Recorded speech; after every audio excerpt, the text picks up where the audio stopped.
Hi everybody and welcome to this video which covers the Clive Waring case study as part of the cognitive psychology topic for Stage 1 psychology. Let's get started.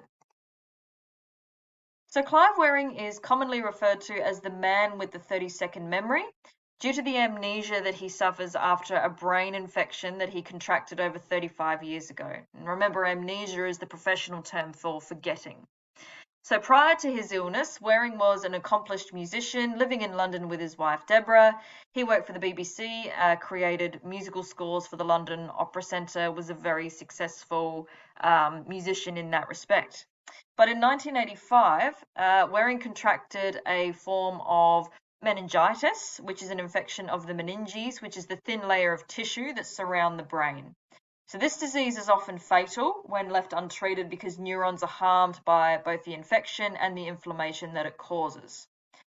So some sufferers of the disease recover completely without any ongoing symptoms, but in more severe cases, like in Clive's case, unfortunately, it caused long-term brain damage, or it can cause long-term brain damage, as it did for Clive.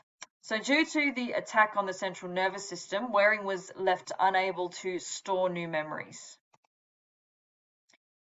So he also struggled to regulate his emotions and often exhibited unstable moods. So much of the damage caused by the encephalitis occurred to the hippocampus, which we know is a structure that is vital in processing short-term memories into long-term memories.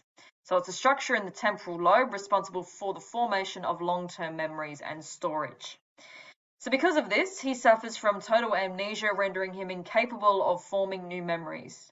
So Waring's short-term memory lasts between 7 and 30 seconds, and he spends his day believing that he has just woken up as he cannot remember what he has done prior to that moment in time.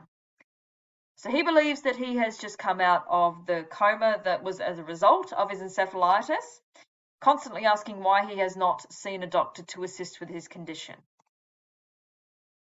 So just 1 year before suffering from encephalitis, Clive married his wife Deborah.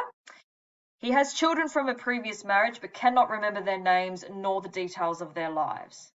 So his love for Deborah is obvious, as each time she walks into a room, Waring believes he is seeing her for the first time and greets her with the joy and passion of a man desperately missing his lover after a long period of time.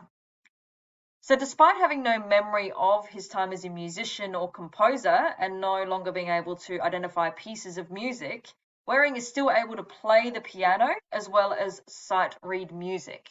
So it appears that his procedural memory is not as effective as his episodic memory. So I hope you found this video useful. As always, if you've got any questions, feel free to let me know. Otherwise, happy revising.